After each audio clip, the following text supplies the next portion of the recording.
Cricket ಜಗತ್ತಿನ interesting ಸುದ್ದಿಗಳನ್ನು quick ಆಗಿ ಹೇಳ್ತೇನೆ ಕ್ರಿಕೆಟ್ ರೌಂಡ್ ಅಪ್ ನಲ್ಲಿ. ನಾನು ಶಾಂತಾ. ನೀವು ಸುದ್ದಿಯಾರದ ಸಬ್ಸ್ಕ್ರೈಬರ್ ಆಗುವುದಕ್ಕೆ ಮರಿಬೇಡಿ. ಬಾರ್ಡರ್ ಗವಾಸ್ಕರ್ ಟೆಸ್ಟ್ ಸರಣಿಯಲ್ಲಿ ಹೀನಾಯ ಪ್ರದರ್ಶನ ನೀಡಿರುವಂತಹ ಟೀಂ ಇಂಡಿಯಾ ಬಗ್ಗೆ ಸ್ಪಷ್ಟನೆ ಕೇಳಲು ಬಿಸಿಸಿಐ ವಿಶೇಷ ಸಭೆ ಕರೆದಿದೆ. ಮುಂಬೈನಲ್ಲಿ ನಡೆಯಲಿರುವಂತಹ ಈ ಸಭೆಯಲ್ಲಿ ಬಿಸಿಸಿಐ ಅಧಿಕಾರಿಗಳೊಂದಿಗೆ ಭಾರತ ತಂಡದ ನಾಯಕ ರೋಹಿತ್ ಶರ್ಮಾ ಹಾಗೆ ಮುಖ್ಯ ಕೋಚ್ ಗೌತಮ್ ಗಂಭೀರ್ ಹಾಗೆ ಆಯ್ಕೆ ಸಮಿತಿ ಮುಖ್ಯಸ್ಥ ಅಜಿತ್ ಅಗರ್ಕರ್ ಭಾಗವಹಿಸಲಿದ್ದಾರೆ. ಬಿಸಿಸಿಐ ಸಭೆಯಲ್ಲಿ ರೋಹಿತ್ ಶರ್ಮಾ ಅವರ ಕೆರಿಯರ್ ಬಗ್ಗೆ ಕೂಡ ಚರ್ಚೆ ಮಾಡುವಂತ ಸಾಧ್ಯತೆ ಇದೆ. 37 ವರ್ಷದ ಹಿಟ್ಮ್ಯಾನ್ ಇದೀಗ ನಿವೃತ್ತಿಯ ಅಂಚಿನಲ್ಲಿದ್ದಾರೆ. ಹೀಗಾಗಿ ಅವರ ವಿದಾಯಕ್ಕೆ ಗಡುವು ವಿಧಿಸುವ ಸಾಧ್ಯತೆ ಇದೆ. ಚಾಂಪಿಯನ್ಸ್ ಟ್ರೋಫಿ ಮೂಲಕ ರೋಹಿತ್ ಶರ್ಮಾಗೆ ಏಕದಿನ ಕ್ರಿಕೆಟ್ನಿಂದ ನಿವೃತ್ತರಾಗಲು ಸೂಚನೆ ನೀಡಬಹುದು. ಹಾಗೆ team India coach Gautam Gambhir ಪಾಲಿಗೂ ಕೂಡ ಚಾಂಪಿಯನ್ಸ್ ಟ್ರೋಫಿ ನಿರ್ಣಾಯಕ ಎನ್ನಲಾಗಿದೆ.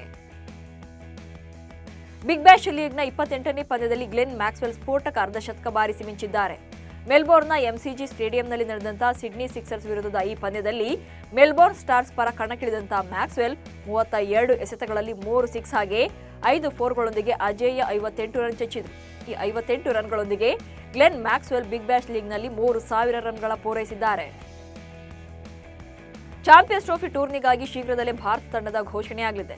15 ಸದಸ್ಯರ ಈ ತಂಡದಲ್ಲಿ ಟೀಂ ಇಂಡಿಯಾದ ಹಿರಿಯ ಆಲ್ರೌಂಡರ್ ರವೀಂದ್ರ ಜಡೇಜಾ ಕಾಣಿಸಿಕೊಳ್ಳೋದು ಅನುಮಾನ ಇದೆ.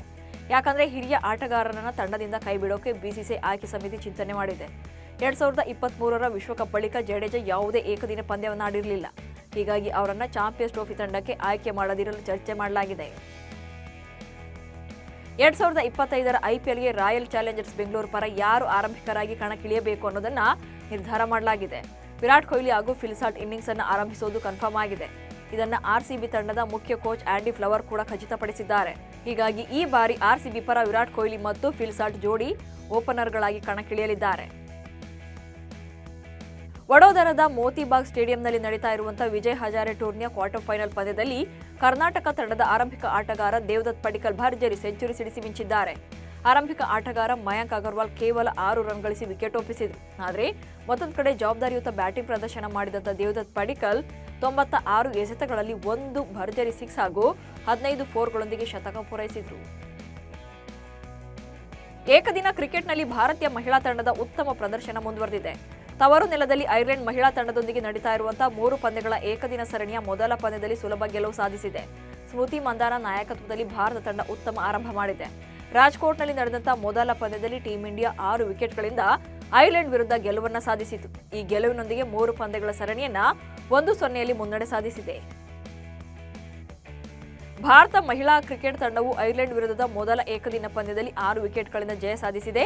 ಹಾಗೆ ಸ್ಮೃತಿ ಮಂದಾನ ಅವರು 29 ಎಸೆತಗಳಲ್ಲಿ 41 ರನ್ ಗಳಿಸಿ ಏಕದಿನ ಕ್ರಿಕೆಟ್ನಲ್ಲಿ 4000 ರನ್ಗಳನ್ನು ಪೂರೈಸಿದ್ದಾರೆ.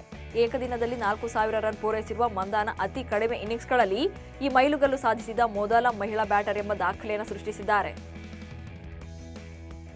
Team India bowler Yuzvendra Chahal ಬರೀ ಕ್ರಿಕೆಟರ್ ಅಷ್ಟೇ ಅಲ್ಲ, ಇನ್ಕಮ್ ಟ್ಯಾಕ್ಸ್ ಆಫೀಸರ್ ಕೂಡ ಹೌದು. ಯುಜ್ವೇಂದ್ರ ಚಹಲ್ 2018ರಲ್ಲಿ ಆದಾಯ ತೆರಿಗೆ ಇಲಾಖೆಯ ಅಧಿಕಾರಿಯಾಗಿ ನೇಮಕಗೊಂಡಿದ್ದಾರೆ.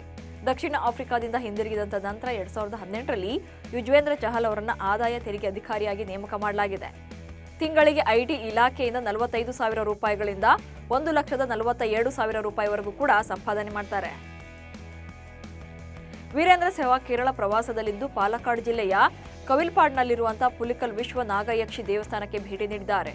ವೀರು ಅವರು ಸಾಂಪ್ರದಾಯಿಕ ಉಡುಪಿನಲ್ಲಿ ಕಾಣಿಸಿಕೊಂಡಿದ್ದಾರೆ.